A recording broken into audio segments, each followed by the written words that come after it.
tema de hoje é: preciso cortar carboidratos depois das 6 horas.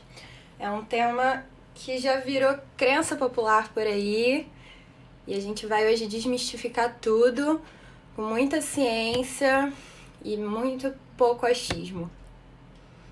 Tô vendo aqui que tem um pessoal que tá em todas as lives. Quero saber de vocês o que vocês estão achando desses conteúdos mais aprofundados. A gente começou na semana passada, né? Foram 2 lives na semana. Próxima semana a gente vai fazer mais 2 lives também. E eu vou manter isso ao longo das próximas semanas, pra gente ir aprofundando os conteúdos, porque nos stories acaba que fica um pouco mais superficial, né? A gente não consegue dar tanta profundidade assim, porque senão fala um pouquinho e já fica cheio de pontinho lá e acaba não tendo grandes transformações para vocês.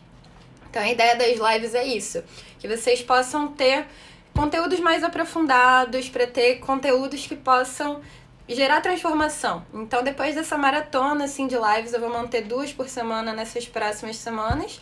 E aí, no final, eu quero que vocês sintam que vocês puderam realmente aprender coisas aprofundadas sobre nutrição com linguagem fácil. Depois disso, vocês realmente possam aplicar isso na vida de vocês, né? Então, eu sou a Tainá, eu sou nutricionista e eu ajudo as pessoas a terem mais qualidade de vida sem radicalismos, né? Sem uma alimentação com grandes restrições, restrições na maior parte das vezes desnecessárias, que a gente já entendeu que não funcionam. E o tema de hoje é: preciso cortar carboidrato depois das 18 horas? Isso é um tema muito falado por aí na internet e a gente vai desmistificar isso. Então, primeiro, o que seria carboidrato para você? Carboidrato seria fast food, refrigerante, doce, biscoito, esses industrializados? Ou é fruta, arroz, feijão e outros alimentos que são fontes de carboidrato na alimentação, né? Mas que vêm de comida de verdade, não vêm de industrializados. Porque existe um conceito que eu vou explicar bem simplificadamente, bem resumidamente para vocês entenderem melhor sem dar grandes aprofundadas, que seria índice glicêmico. Não sei se você já ouviu falar de índice glicêmico. O carboidrato, ele pode ser absorvido rápido pelo seu sangue, ele vira glicose, né? Vocês já aprenderam isso lá no ensino médio, quando falaram de monossacarídeo, de sacarídeo, polissacarídeo. Ele pode ser absorvido rápido pelo sangue, essa glicose, ou ele pode ser absorvido gradualmente. E aí, quanto mais alto for o índice glicêmico, mais rápida essa glicose vai ser absorvida no seu sangue. E mais trabalho vai dar para a insulina do pâncreas. E aí, quanto mais baixo for o índice glicêmico, mais devagar essa glicose vai ser absorvida pelo seu sangue. E isso é mais interessante. Então, resumindo, a alimentação deveria ser principalmente baseada em carboidratos de baixo índice glicêmico. Isso a maioria, né? A maior parte das fontes de carboidrato da sua alimentação.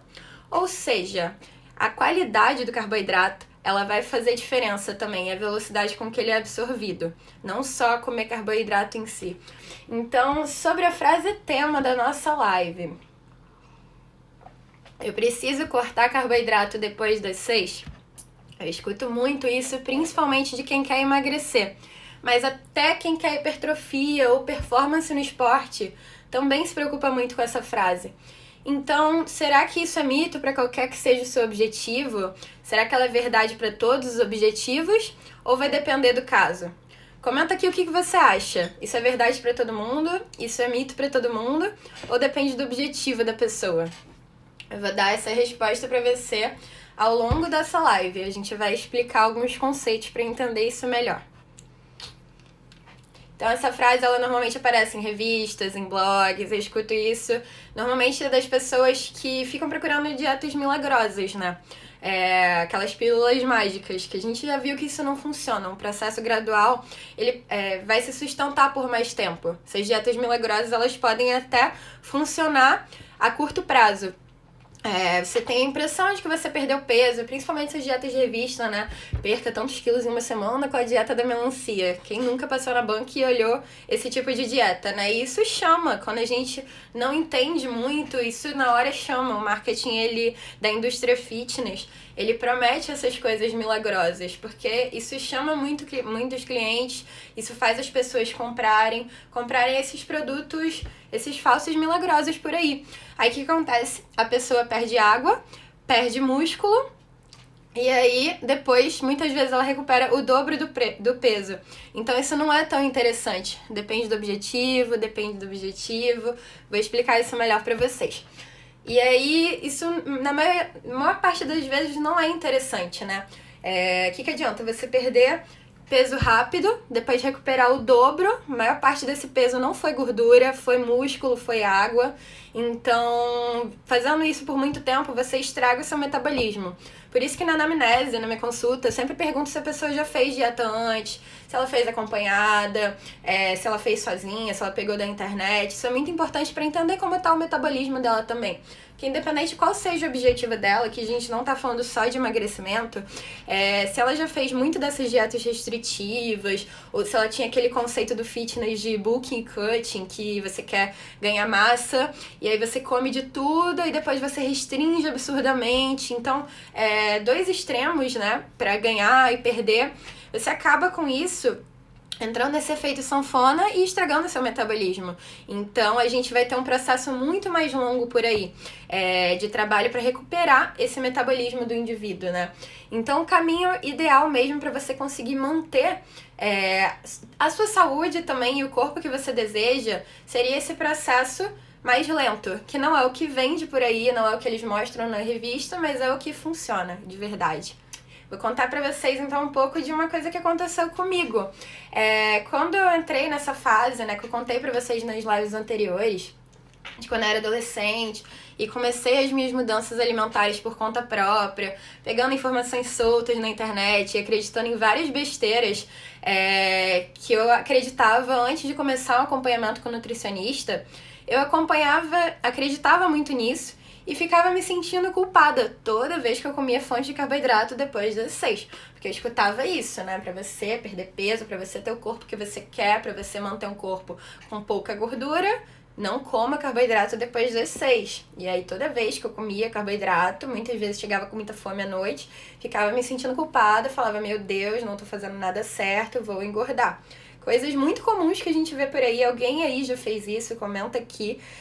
Se você já caiu também nesse mito, nessa frase, se você se sentia culpado também depois de comer carboidrato. E aí, será que essa frase realmente faz sentido? Mesmo depois de eu ter começado o acompanhamento com a nutricionista e ela ter me falado que eu não precisava levar isso ao pé da letra, mesmo assim eu ainda ficava com essa culpa. E aí, só depois que eu entrei na faculdade e comecei os estudos mais aprofundados na nutrição, que eu fui entender qual que era a teoria por trás desse mito. Então, pois eu também sentia muito, isso é muito comum. Porque é muito divulgado por aí. E as pessoas falam tanto isso que a gente acredita, né? Por que estão repetindo tanto por aí em tantos lugares diferentes? Deve ser verdade. Então, quando eu entrei na faculdade, eu fui entendendo a teoria por trás. E eu vou explicar um pouco pra vocês, de uma forma mais simplificada. Qual que seria a teoria por trás dessa crença tão propagada por aí, né?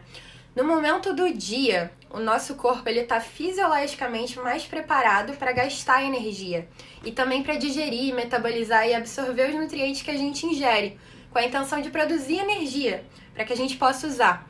E aí, já no período da noite, o nosso corpo está se preparando para o repouso. Nosso organismo vai se adaptando, então, para, teoricamente, nós usarmos as nossas reservas energéticas.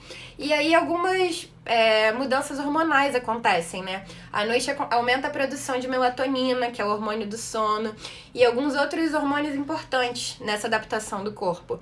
À noite a gente está um pouco mais resistente à insulina também, que é o hormônio liberado do pâncreas, que é liberado para controlar essa glicose do nosso corpo, que a gente ingere através dos carboidratos. De dia, o corpo produz mais insulina.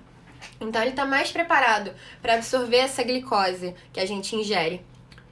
E aí, quando a gente ingere uma densidade calórica muito alta à noite, quando a gente ingere muitas calorias, nesse momento, no momento da noite, nosso corpo está mais tendencioso a estocar energia. E isso é uma coisa ancestral. O nosso corpo sempre foi preparado, desde a época lá das cavernas, nosso corpo foi preparado pra gente acordar quando o sol nasce e dormir quando o sol se põe. Por mais utópico que isso seja. Quer a gente obedeça esses horários ou não, o nosso organismo vai funcionar dessa forma.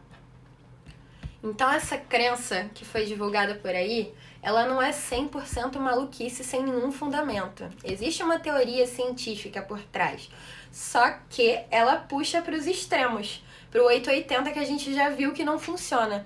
E ela tenta distorcer para aquele pensamento de dietas milagrosas e restrições absurdas. Beleza, Tainá, já entendi a teoria por trás, mas então o que eu faço? Eu posso comer? Eu não posso? E se eu quero hipertrofia? E se eu quero performance nos treinos? Essa regra vale também? Eu tenho que diminuir os carboidratos à noite? O que eu faço?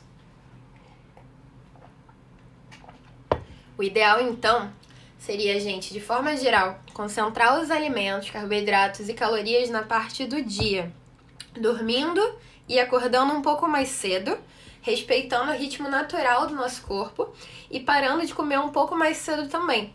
Óbvio que não precisa entrar naquela utopia de dormir quando o sol se põe. Mas começar a dormir um pouco mais cedo, porque o nosso corpo está se preparando para isso. E caso você não consiga dormir mais cedo, não consiga acordar mais cedo, ir concentrando a quantidade de comida que você come na parte do dia, principalmente. Garantindo que a última refeição vai ser um pouco mais leve, moderada em carboidratos e com alimentos de digestão mais fácil. Como, por exemplo, não só falando do carboidrato, mas, por exemplo, se for falar das carnes, para quem é onívoro, em vez de carne vermelha, consumir carnes brancas, ovos ou até proteínas vegetais. Independente se você é onívoro ou vegetariano, as proteínas vegetais, elas têm que ser parte da sua alimentação também. Não adianta concentrar toda a parte da proteína da sua alimentação em carnes. As proteínas vegetais, elas têm digestibilidade melhor e elas fornecem junto fibras e outros nutrientes que vão ser importantes também. Qual que é a maior fonte de proteína vegetal da alimentação? Principalmente os grãos. Então, feijão, lentilha, grão de bico, o tofu também. Mas tem outras fontes também, né? Como sementes, aveia e outras. Se o treino for à noite, muito importante, se o treino for à noite, o seu corpo, ele tá sedento por glicogênio, ele tá querendo repor essa energia. Então, o carboidrato, ele também vai ser importante nesse momento. Não dá pra gente generalizar. Boa pergunta, Gabi. Por isso que não dá pra gente falar isso de forma geral, né? A gente gastou mais energia. Então, esse carboidrato, ele não vai ser estocado. Ele vai estar ali para repor o glicogênio, que é para fazer o reparo dos seus músculos, dos seus tecidos. Então, isso também é importante. E aí eu vou falar um pouco mais da parte também de quem treina de manhã, quem treina muito cedo. Isso que a Gabi perguntou, isso vale tanto para quem treina à noite, quanto também para quem treina muito cedo. E aí eu vou entrar nessa parte daqui a pouquinho. Então, cortar o carboidrato 100%, mesmo se você não tá treinando à noite nem muito cedo, na maioria das vezes não é necessário. Isso pode ser uma estratégia, dependendo da situação que a gente tiver, se o corpo já se adaptou com as mudanças iniciais que a gente fez. Agora, sair fazendo isso, principalmente sozinho, porque meu amigo fez e deu certo, isso não vai funcionar. Porque essa estratégia, isso vai depender muito de cada um, de como cada um responde, de qual rotina, quais os objetivos e tudo mais. Pode ser qualquer carboidrato para repor o glicogênio pós-treino. Depois do treino, é o momento que você pode consumir um carboidrato de um índice glicêmico mais alto. Porque aí ele vai entrar como reparo dos músculos, dos tecidos que foram quebrados, né? Que foram usados no treino. Então, nesse momento, o carboidrato de alto índice glicêmico vai ter essa função. Mas, claro, isso eu ia falar aqui agora, inclusive, tudo com moderação. Porque o que a gente come em excesso vai ser estocado. Nem sempre como fonte de glicogênio, porque o nosso corpo tem um limite de estoque de glicogênio. Chega um momento, quando bate esse limite, ele vira gordura, começa a estocar gordura.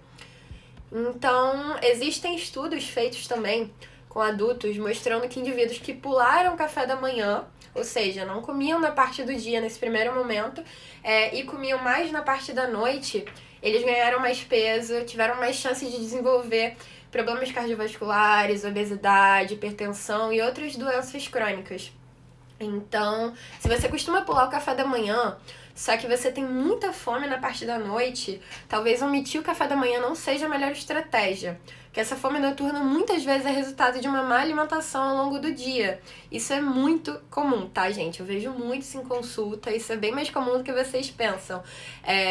Então, tanto em qualidade quanto em quantidade também. Essa fome noturna, ela pode ser resultado dessa má alimentação. Isso vale também para quem não come nada entre o almoço e o jantar, mas chega no jantar com uma fome avassaladora, querendo comer tudo que vê pela frente. Você já passou por isso, ou você passa por isso hoje em dia? Eu pulo sempre o café da manhã e ataco a geladeira à noite mesmo. Pois é, Luísa, não só você, mas muita gente faz isso, simplesmente porque não sente fome às vezes mesmo, né? E aí tenta respeitar essa fome, mas às vezes também tá sentindo aquela fominha, ou o dia é muito corrido e acaba não comendo, só que chega à noite com aquela fome do dia inteiro, que não foi respeitada, e aí ataca a geladeira. E isso é péssimo para qualquer objetivo, né? Primeiro por essas adaptações que eu expliquei, que o nosso corpo passa. À noite não é o momento que a gente foi preparado, né, para comer grandes refeições. Quem já ouviu aquela frase que agora eu não vou lembrar certo, mas é alguma coisa do tipo, que tome café da manhã como um rei, alguma coisa assim, que você vai comer um café da manhã mais caprichado. Se alguém souber a frase, escreve aí pra mim. Vai almoçar em quantidades moderadas e jante como um mendigo, alguma coisa assim. Óbvio que não é pra fazer isso, mas justamente ela vem de toda essa teoria que eu expliquei pra vocês, né? Que o ideal seria a gente concentrar as refeições maiores na parte do dia. Café da manhã e almoço, principalmente. Batata doce é melhor para comer em dieta ou pode trocar pela inglesa? Depende. Ela vai ter um índice glicêmico menor. Foi bom ter explicado de índice glicêmico para vocês no começo, que aí já dá pra gente pegar essa informação para várias perguntas aqui. A batata doce ela tem um índice glicêmico menor, então teoricamente ela é melhor. Mas vai depender do objetivo também, né? Até, por exemplo, se você quer hipertrofia, nem sempre o índice glicêmico menor vai ser interessante em todas as situações. E, por exemplo, como eu expliquei para a Isadora, o índice glicêmico maior, às vezes, no pós-treino, vai ser mais interessante para você recuperar seus músculos. Almoce como um príncipe e jante como um mendigo. Isso, tome café da manhã como um rei, almoce como um príncipe e jante como um mendigo. E se for praticar algo muito cedo, como café da manhã antes ou depois? Vou explicar isso agora, bem detalhadinho. Essa parte aí, quando você pula, muitas vezes não come nada entre o almoço e o jantar, muitas vezes você vai chegar com essa fome avassaladora. Ou se você pula o café da manhã, eu acordo enjoada, eu não gosto de comer e tudo mais. Eu normalmente procuro respeitar a vontade do paciente, mas lógico também que vai depender da vontade, do objetivo dele, né? Se ele tá precisando comer mais calorias, muitas vezes é legal a gente distribuir isso. Agora, por exemplo, se ele pula o café da manhã, mas chega com essa fome avassaladora à noite, pode ser lá no café da manhã que ele começou a não se alimentar e essa fome foi se acumulando, ele foi chegando com essa fome avassaladora à noite. E aí, isso tudo que eu tô explicando, isso também vai depender muito da rotina e do objetivo da pessoa. Por isso que eu insisto tanto, eu sempre bato nessa tecla e vou continuar batendo, que você não deve seguir a dieta do amigo, da amiga, da blogueira e nenhuma dieta de gaveta generalizada. A dieta ela vai ter que ser individualizada para cada objetivo, genética, rotina diária, rotina de alimentação, rotina de treino, tudo.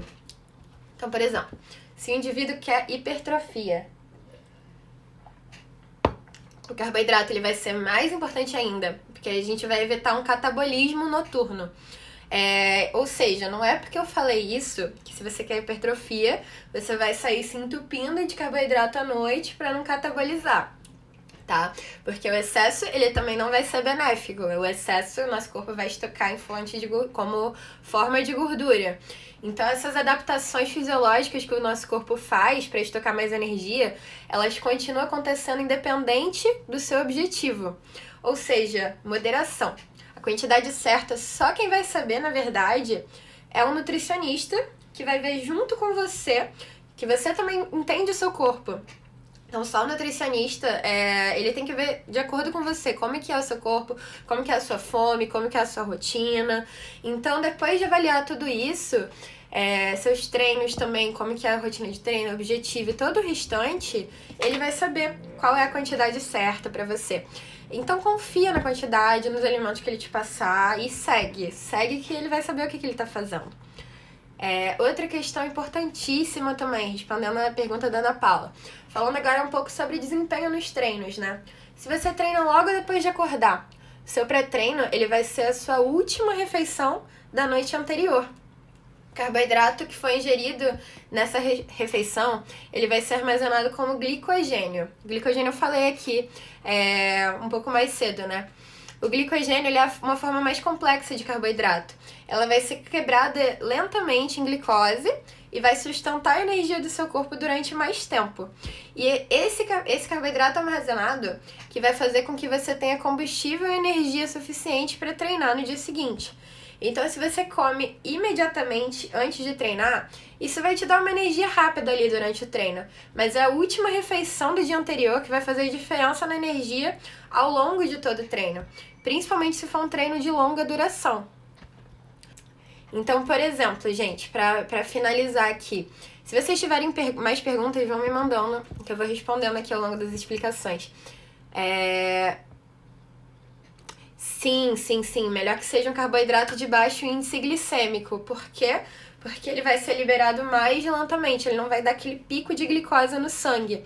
Então, isso vai ser mais interessante, principalmente no período que for dormir, né?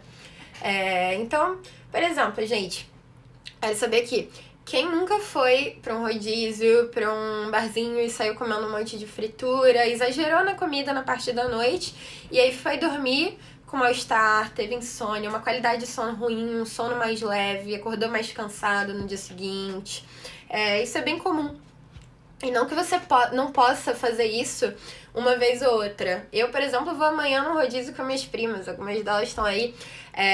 A gente vai para um rodízio amanhã e uma vez ou outra tudo bem. Isso é parte da refeição livre, isso é parte da vida social. Agora, se você fizer isso todo dia, seus resultados vão ter sono comprometido, a qualidade do seu sono vai ter sendo comprometida. E o sono, a gente pode até inclusive aprofundar sobre o sono em uma outra live, se vocês quiserem. Mas o sono ele é fundamental também, independente de qual seja o seu objetivo, seja emagrecimento, hipertrofia, qualidade de vida é óbvio, mas performance no treino também, tudo. Então isso tá tudo ligado também, né? Também tô ansiosa pro rodízio. Então, pra concluir aqui, pra gente finalizar. Ai, que bom que melhorou seus treinos, Bruna. Fiquei muito feliz com sua evolução. Pra gente finalizar aqui, o que vocês acham de aplicar todas essas estratégias que eu expliquei pra vocês, que eu passei pra vocês aqui agora, pra vocês terem uma qualidade de sono melhor, tenham melhores resultados, mas sem achar que precisa cortar carboidrato depois das 6. Foca na qualidade e na quantidade, mas sempre fugindo dos extremos. Radicalismo nunca vai ser a escolha mais inteligente. E eu sempre vou bater nessa tecla aqui com vocês, para que vocês entendam, para que vocês fujam das informações milagrosas da indústria de fitness e tudo mais, que querem prometer sempre produtos milagrosos e a intenção é sempre vender, nunca é o bem-estar do paciente, né? Então, gente, muito obrigada por mais uma presença e interação de vocês na live. Eu tô amando essa troca aqui com vocês. E eu quero que vocês comentem lá no post que eu vou fazer qual que foi a maior sacada que vocês tiveram, qual aprendizado vocês levaram dessa live e sugestões de tema também para as próximas lives, para que continuem sendo bem produtiva essa troca aqui. Muito obrigada, um beijo grande e até a próxima live.